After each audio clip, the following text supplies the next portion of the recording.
नमस्कार मित्रों, खेल और खिलाड़ियों की आवाज़ खेल पथ में आपका हार्दिक स्वागत है। दोस्तों, सोमवार को मुख्यमंत्री योगी आदित्यनाथ की अध्यक्षता में हुई मंत्रिपरिषद की बैठक में उत्तर प्रदेश में खेलों की संस्कृति को बढ़ावा देने के लिए एक अहम फैसला लिया गया। दरअसल अब उत्तर प्रदेश के खिलाड़ी Asian games, Olympic, Commonwealth games, विश्व कप, विश्व चैंपियनशिप जैसी प्रतियोगिताओं में मेडल जीतने के बाद सीधे राजपत्रित अधिकारी बन सकेंगे। मंत्रिपरिषद की बैठक के बाद वित्त एवं संसदीय कार्य मंत्री सुरेश कुमार खन्ना तथा खेल एवं युवा कल्याण राज्य मंत्री स्वतंत्र प्रभार गिरीश चंद्र यादव ने खबर नवीशों को यह जानकारी दी। दरअसल सरकार ने 24 खिलाड़ियों के लिए 9 विभागों में सीधे राजपत्रित अधिकारी बनाने का अहम फैसला लिया है। यद्यपि इस फैसले में कई पेच हैं।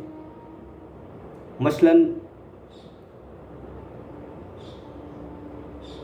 1/9/2020 के बाद के खिलाड़ी ही राजपत्रित अधिकारी बनने का सपना साकार कर पाएंगे।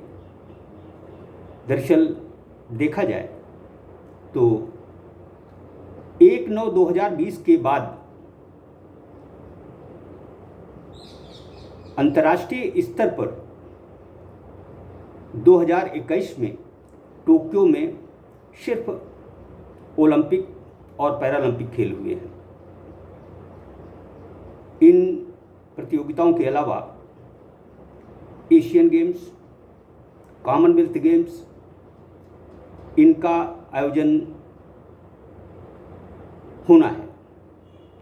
इस साल एशियन गेम्स टल गए हैं, यानी एशियन गेम्स अब 2023 में होंगे।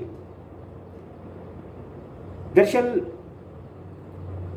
सरकार ने मेडल विजेता खिलाड़ियों को जिन 9 विभागों में सीधे राजपत्रित अधिकारी बनाने का फैसला लिया है, उनमें ग्राम विकास विभाग, माध्यमिक शिक्षा विभाग, बेसिक शिक्षा विभाग, गृह विभाग, पंचायती राज विभाग, युवा कल्याण विभाग, परिवहन विभाग, वन विभाग एवं राजस्व विभाग शामिल है। यह फैसला योगी सरकार का स्वागत योग्य है। निसंदेह Asian games, Olympic games, Commonwealth games, world championship, world cup जैसी प्रतियोगिताओं में जो खिलाड़ी मेडल जीतते हैं उन्हें अच्छी नौकरी दी जानी जरूरी भी है। मैं समझता हूं कि योगी सरकार दूसरी बार सत्ता में काबिज होने के बाद अब 2024 में होने वाले लोकसभा चुनाव की तैयारी में जुटी हुई है। देखा जाए तो यदि खेलों का माहौल, खेलों की संस्कृति और खिलाड़ियों में उत्कृष्टता लाने का ही यदि सरकार का प्रयास होता तो 1/9/2020 के बाद की जो शर्त रखी गई है वह शर्त नहीं रखी जाती। आखिर जिन 24 खिलाड़ियों को राजपत्रित अधिकारी बनाने का सरकार ने फैसला लिया है, वह 24 खिलाड़ी आएंगे कैसे? हाल फिलहाल कोई इस तरह की प्रतियोगिता नहीं होने वाली जिसमें उत्तर प्रदेश के खिलाड़ी सहभागिता करें और मेडल जीत कर आएँ। हाँ, पिछले ओलंपिक पैरालंपिक में जिन उत्तर प्रदेश के खिलाड़ियों ने मेडल जीते हैं, वह इसका लाभ जरूर ले सकते हैं, लेकिन इनकी संख्या बमुश्किल 1-2 है। मैं समझता हूँ कि योगी सरकार खेलों की दिशा में वाकई अच्छा कर रही है, तो उसे सबसे पहले उत्तर प्रदेश, जो कि प्रशिक्षकों की कमी से जूझ रहा है, इस समस्या का समाधान निकालना चाहिए। उम्मीद थी कि खेल एवं युवा कल्याण राज्य मंत्री स्वतंत्र प्रभार गिरीश चंद्र यादव विभाग की बैठक में प्रशिक्षकों के लिए कुछ अच्छा फैसला लेंगे, लेकिन श्री यादव कोई ऐसा फैसला नहीं ले सके। इसके उलट वह खेल अधोसंरचनाओं पर ही अधिक ध्यान देते नजर आए। उत्तर प्रदेश को यदि वाकई खेलों में उत्कृष्ट राज्य बनाना है, उसे खेलों में उत्तम प्रदेश बनाना है, तो सबसे पहले जमीनी स्तर पर व्यवस्थाओं को सुदृढ़ करने की तरफ ध्यान देने की जरूरत है, जो कि नहीं हो रहा है। मैं समझता हूं कि प्रशिक्षकों की नियुक्ति में आउटसोर्सिंग का फंडा जो फंसाया गया है, उसे हटा देना चाहिए। पूर्व की भांति प्रशिक्षकों को न केवल नियुक्ति मिले, बल्कि 10 महीने की बजाय उन्हें 365 दिन सेवा का अवसर मिले, ऐसे प्रबंध होने चाहिए। खिलाड़ी प्रशिक्षकों के बिना नहीं तैयार हो सकते। सरकार ने निसंदेह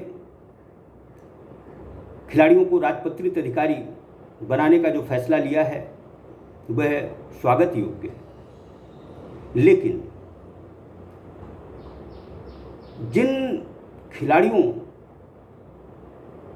से प्रदेश गौरवान्वित होता है, उन्हें तैयार कौन करता है, इस बात का भान सरकार को जरूर होना चाहिए। सरकार की मंशा पर मैं उंगली नहीं उठाता, लेकिन 1/9/2020 का जो पेज फंसाया गया है, उससे संदेह की बू जरूर आती है। यह फैसला तो कुछ इसी तरह का है कि न नवमन तेल होगा, न राधा नाचेंगे। जो भी हो, खेल नीति नियंता ने जो नीति बनाई है, उसकी तारीफ करनी होगी कि उसने सांप भी मार दिया और लाठी भी नहीं टूटने दी। मैं सरकार से विनम्र आग्रह करता हूं कि जो भी घोषणाएं, जो भी कानूनी प्रक्रिया अमल में लाई जाए, उसका अधिकाधिक लाभ उत्तर प्रदेश के खिलाड़ियों और प्रशिक्षकों को मिले, इसकी तरफ ध्यान भी दिया जाना जरूरी है।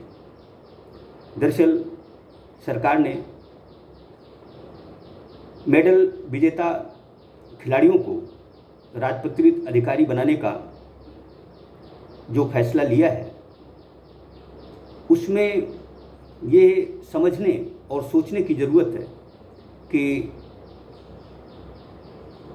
जो पद 24 सृजित किए गए हैं खिलाड़ियों के लिए, वह कितने वर्षों में भरे जा सकेंगे। बेहतर होता कि इसमें समय की सीमा न रखी जाती, ताकि अधिकाधिक खिलाड़ी लाभान्वित होते और इससे प्रदेश में खेलों का माहौल भी बनता।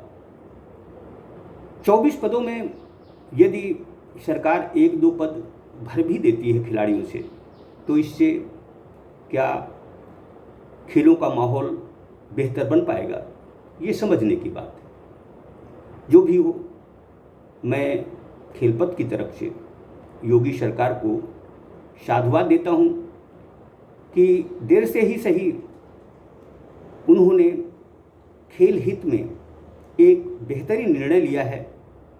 मैं उत्तर प्रदेश के खिलाड़ियों से आग्रह करता हूँ कि सरकार ने उनके लिए जो द्वार खोले हैं, वह एशियन गेम्स, राष्ट्रमंडल खेल और ओलंपिक खेल, विश्व कप, विश्व चैंपियनशिप में पूरे जोशो खरोश के साथ न केवल सहभागिता करें बल्कि मेडल भी जीतें, ताकि वह राजपत्रित होने का गौरव हासिल कर सकें। यह प्रदेश के लिए, खेल के लिए न केवल अच्छी बात होगी, बल्कि खिलाड़ियों की आर्थिक स्थिति सुदृढ़ करने में भी काफ़ी मददगार होगी।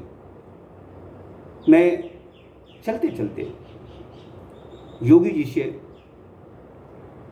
विनम्र आग्रह करता हूँ कि यदि खेलों में अच्छा कर ही रहे हैं, तो उन्हें इतने बड़े उत्तर प्रदेश में 450 प्रशिक्षकों की बजाय 1000 प्रशिक्षकों को नियुक्ति देने की घोषणा भी करनी चाहिए। यह प्रशिक्षक आउटसोर्सिंग के माध्यम से नहीं, बल्कि पूर्व की भांति रखे जाने चाहिए। इन्हें 10 महीने की रखने बजाय पूरे 12 महीने सेवा का अवसर मिले, इस बात के प्रबंध किए जाएं। इससे न केवल उत्तर प्रदेश में खेलों का माहौल बनेगा, बल्कि हर मैदान खिलाड़ियों से गूंज उठेगा, जिसका लाभ आने वाले समय में उत्तर प्रदेश को जरूर मिलेगा। जब तक प्रशिक्षक नहीं होंगे, हर योजना, हर घोषणा कारगर साबित नहीं होगी। इस बात का भान सरकार को भी और खेल निदेशालय उत्तर प्रदेश को भी होना चाहिए। जय हिंद, जय भारत।